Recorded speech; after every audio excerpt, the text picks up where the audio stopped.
네, 이런 가운데 델타 변이 바이러스 검출률은 85%를 넘어서고 있습니다.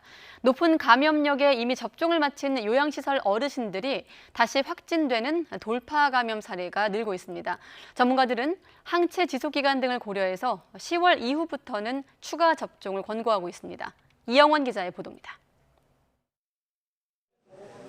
델타 변이 바이러스 국내 검출률은 85.3%에 달합니다.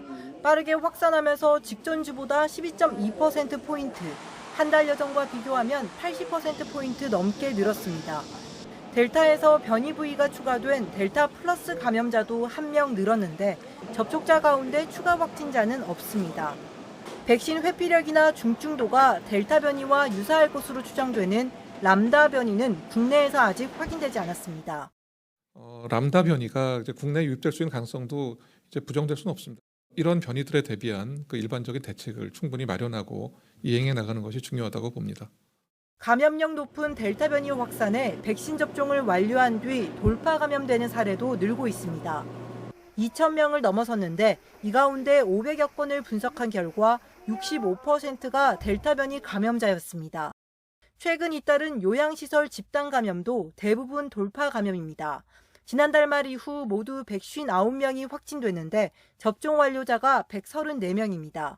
감염 자체를 막지 못했지만 위중증 7명, 사망자는 3명으로 중증 진행을 막는 백신 효과가 75%에 달했습니다.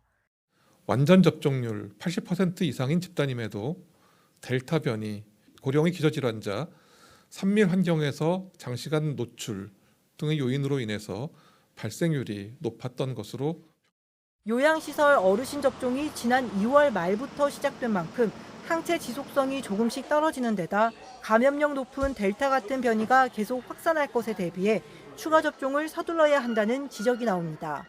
워낙에 항체가 떨어지면 돌파 감염 횟수는 늘어날 수 있으니까 유행 상황 길어지면 이제 요양원이나 요양병원 계속 문제될 거예요. 이제 중증 환자 또는 사망자 비율이 올라가는지가 더 중요한 그 데이터가 이제 8월, 9월에 쌓이면 이제 위험 순위를 넘어간다 생각하면 이제 접종을 빨리 시작해야죠. 정부도 추가 접종을 검토하고 있다며 구체적인 대상과 시기가 정해지면 발표한다는 방침입니다. YTN 이영훈입니다.